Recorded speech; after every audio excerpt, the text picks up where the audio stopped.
things are a bit different in today's video. I'm not in my survival world. I'm on a server called the Foundry, and they recently invited me to join them. And I don't know them too well, but from what I do know, they're all kind people, and they're all very talented.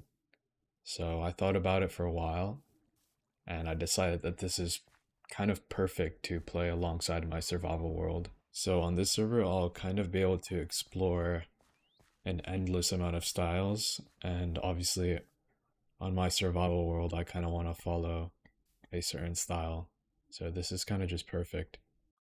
So I'm also not one to play in groups, so this is kind of going out of my comfort zone, and I think it's a good thing. I'm excited to get to know them, and I'm also excited to build a lot more. I also wanted to say I hope you're all having a nice day, and if you're not having a nice day, I hope it gets better.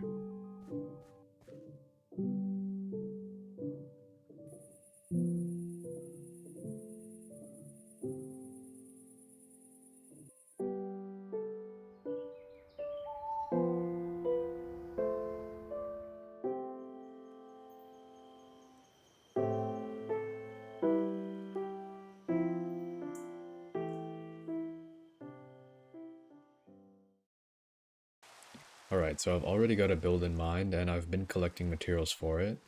And while I was doing that, I was invited to join in a little friendly competition at an ancient city, so I'm just gonna go check that out.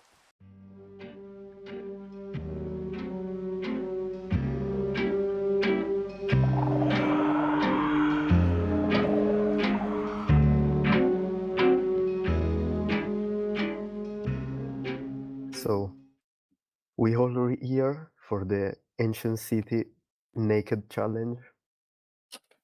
Basically, That sounds so weird. What do you mean naked shell? Oh, I mean, never mind. we actually naked right now, so Yeah. Wait, what? yeah, don't ask. But yeah, I basically need just 3 skeleton skulls for my build, and I think we can find them here, and I wanted to find them in a fun way, so we can explore the entire city naked with only 1 stack of wool, 1 stack of food, and a totem, and whoever gets the most skulls wins the challenge, I guess. What if I'm scared? This is a good question. What if I'm scared? Just find the skulls. I need those.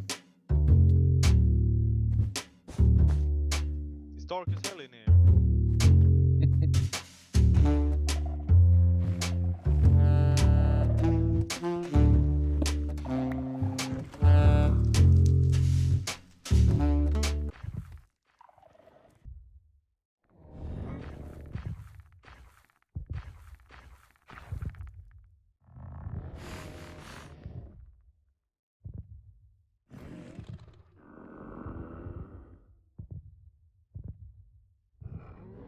I think he wants a hug.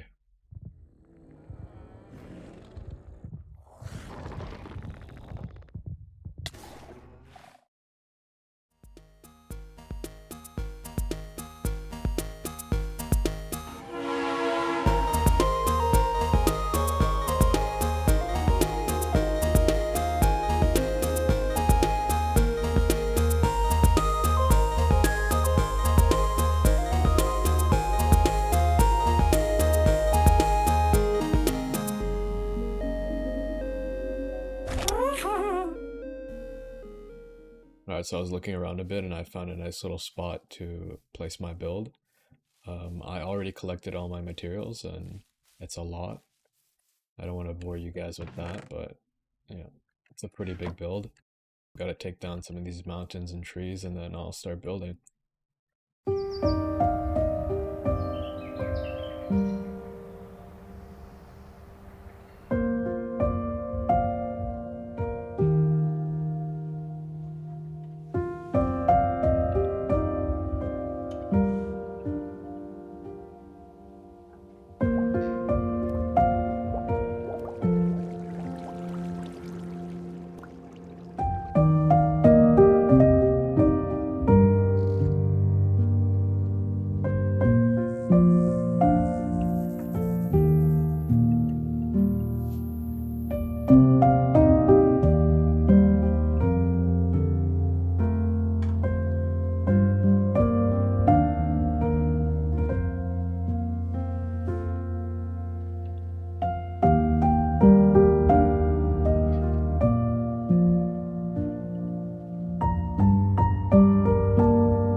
So it is finally done. Took me several hours, but here it is. Let's get a closer look. This is the final product. I'm pretty happy with how this one turned out. So let's get a look at what's happening up top. I just want to talk about what I ended up doing up here. So it's kind of an overgrown area, and I made 2 torii gates with a staircase leading up to a shrine. I added 2 small fountains, which I think is a cool little detail. And I've never really built in this style before, so it was definitely fun. The interior is nothing special, just a little sitting area. And then a small bedroom.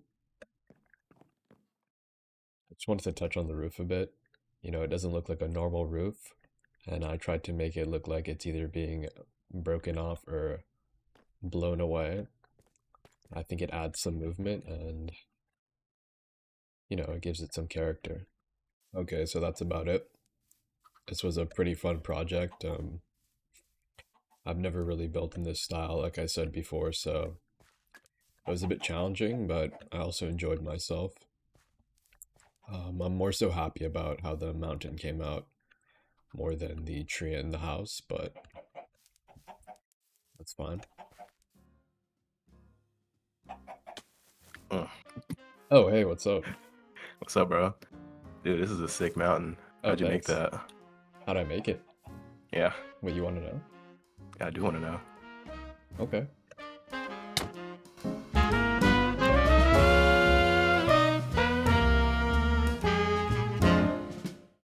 Alright, so I'm here in my single player world. I wanted to make a little tutorial / guide on how I personally terraform. So we have some examples over here.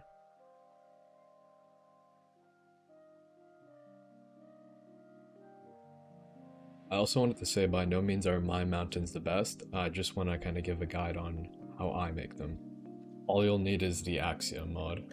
Alright, so you might want to find an image of a mountain you like, or you can go off the top of your head. I like to start off with the shape tool, the cylinder. Want to get some shapes going, so I like to just rotate them a bit. You know, this is just rough. Let's just say we paste that, and you can tell it's generated by like a software, so you want to keep adding onto that, and then eventually we'll go in to kind of make it look more natural. So just mess around with the shapes until you get something you like. Alright, so now you kind of have like a base shape down, and you can go in by hand and then slowly add more shapes or use the rock tool to get that shape you want for the mountain. So with the shape we have here, I like to go in by hand now and just make it so these little areas where I like to put grass aren't so steep, so I'll go in and just make them look more natural. So I'm not really a fan of what's going on here, so I'm going to go in by hand or maybe add some more shapes to kind of make it the way I want it to look.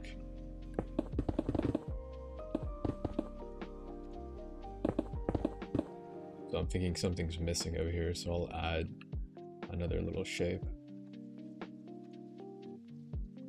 So I like to fly back just to get a view of what I'm doing and then go back in on areas that I think need work.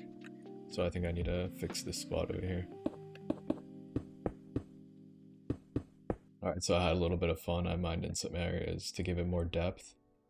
So I'll leave it at that for now, and we can go in and color it. So for your block palette, you'll want to have a darker block for these areas, and then a mid-tone and a lighter tone for the highlights. And I like to put grass on areas like this. So I like to start with the grass parts, but you can start with whatever you'd like. For something small like this, I'll use the replace tool, but for something bigger, you might want to use the paint tool or anything else you're comfortable with. Alright, I just finished texturing the mountain.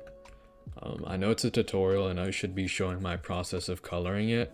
I think everyone should try and learn this part on their own. since there's no real specific way to do it. So just to explain what I did, I chose some areas to give some highlights.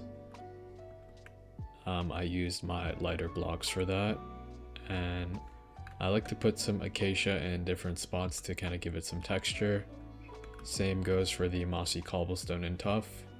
I like to put some tuff alongside the darker blocks to kind of blend it in a bit. As for the darker blocks, you can place them in areas that would usually have less light. Alright, so that's about it. Hopefully my tutorial helped you just a little bit. You could really be as creative as possible here. The possibilities are endless when it comes to the block palette and what you decide to make, so I think it's good to just have fun with it and enjoy yourself. Just want to say I appreciate all the support on the last video, and in general too. It really means a lot. I'm excited to make some more videos, and I'll see you guys.